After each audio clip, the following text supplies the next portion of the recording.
Bet horse racing on DRFTV. We'll match your first deposit of $200. Get free expert picks and past performances, plus weekly cash back. All from Daily Racing Form, the most trusted name in horse racing.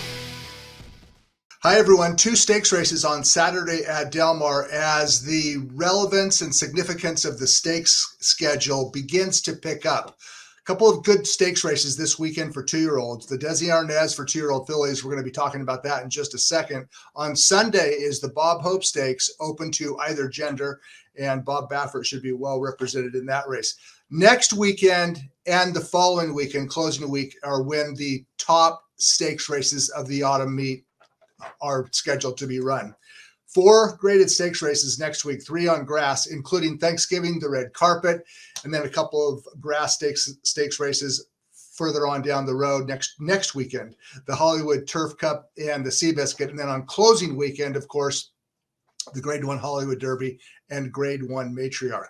But we are going to focus our attention in this segment on 2-year-old fillies and talk about race number 6 on Saturday. It's the $100,000 Desi Arnaz Stakes. 2-year-old fillies going 7 furlongs, and this race is kind of billed or scheduled as a prep race for the Grade 1 Starlet next month at Los Alamitos. The Desi Arnaz, previously called the Moccasin Stakes when it was run at Hollywood Park, has been run 7 times at Del Mar, and favorites at even money or less won 4 of the last 5 Desi Arnaz Stakes. I don't think we're going to have a short price or a favorite that short this time around. 3 of those 4 favorites who won, the last 4 favorites who won, would come right back and win the Starlet at Los Alamitos. Whether that happens this year or not remains to be seen. And as of today, I would say the chances are not. And the reason being is because last weekend at Del Mar, we saw one of the most impressive 2-year-old fillies of the season in California. We're going to take a look at the stretch run right now of race number 4, November 12th at Del Mar. And the Gervin filly Feza ran off the screen. That's Beholder's daughter down on the inside getting blown away, Tina Ella. But Feza, who was hammered to a short price, and she delivered. She won by a distance in 109.28. Her speed figure came back a little lighter than many expected, including myself. But based on the visual impression and the raw final time, 109.1 for 6 furlongs, Feza will be very tough to beat, assuming she runs next month in the Grade 1 Starlet at Los Alamitos.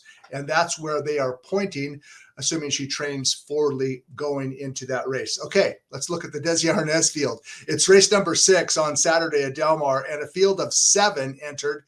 Favoritism, I suspect it's going to be the high figure filly in the field because, generally speaking, speed figures rule the tote board, and there's no doubt about who the fastest filly in this field is. It's number 6, Blessed Touch, who earned a 90 Beyer speed figure last time out. We're going to talk about her in just a minute. Justique down on the rail. She was kind of the darling of summer after a smashing career debut. We'll talk about her as well.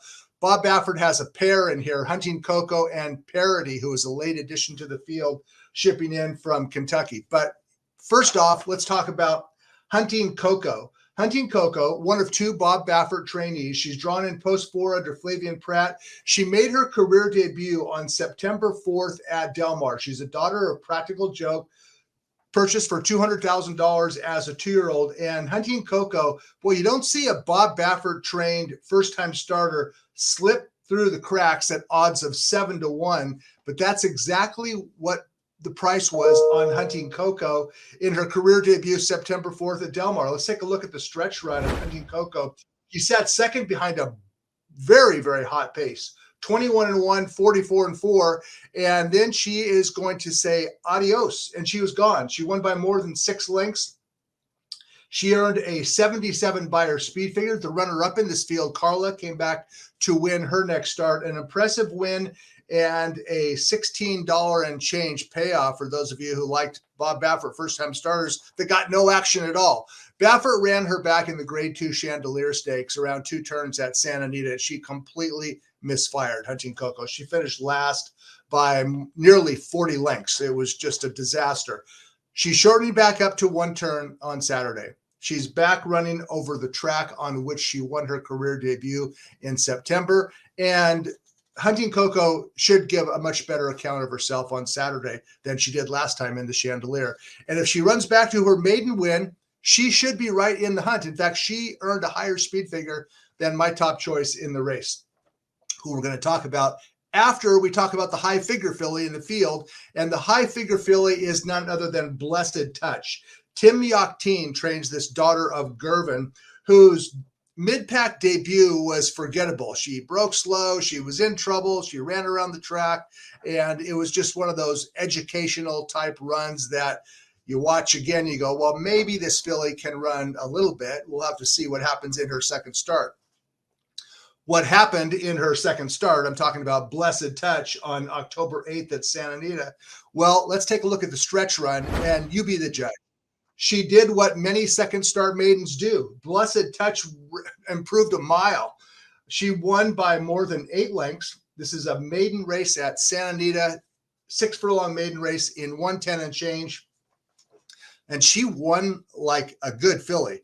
She earned a 90 buyer speed figure. That's the highest figure of the year in California by a 2-year-old filly, and the 4th highest figure anywhere in the country by a 2-year-old filly. So yeah, Blessed Touch is good. She's sharp. Yakteen early this week said that, actually it was last weekend, said that she came out of her race very in good shape, and he expects her to run as well as she did in her maiden win. And if she does, then Justique will have to improve a ton, and I expect Justique to do just that. Justique won her career debut July 31st at Del Mar, and she did it in a fashion that suggested she could be any type of filly. Let's take a look at the stretch run of Justique, crushing maidens first time out. She was dead last early after kind of being slow away from the gate, weaved through traffic on the turn, angled outside under Victor Espinoza, and she won for fun. She won geared down. Espinoza geared her down the final 16th, and she won comfortably. The number came back a little soft. She earned a 72 buyer speed figure, but it was the visual impression of her win that was outstanding. She would have been one of the favorites in the Del Mar debutante on closing weekend, but she got sick. She missed training, and trainer John Sheriffs was unable to get her cranked up in time to run at Del Mar in the debutante. Instead, they turned their attention to the Grade 2 Chandelier Stakes at Santa Anita in an attempt to get to the Breeders' Cup at Keeneland. Well, it didn't work out for Justique. She dropped out early. She was far back early. She made a little half-hearted move, and she finished third, beating more than 5 lengths, and she actually regressed 6 points off her maiden win. It was kind of a bland performance by Justique, but she was being asked a lot. She had missed training. She was stretching out from 5.5 furlongs to 1 mile and 1/16, having not started in more than 2 months and having recovered from an illness. So maybe that third place finish was better than it looks on paper. She is trained in sensational fashion since then, Justique has, including a 58 flat bullet workout last weekend at Del Mar. Sheriffs does not work his horses that fast, but Justique broke off behind a workmate and went after her, and she has a burst of acceleration in her workouts and in her career debut as well that is fun to watch. She can turn it on in the blink of an eye. She worked 58, and on Saturday at Del Mar, she's going to try to improve off of her career high speed figure of a 72 buyer. That won't get it done.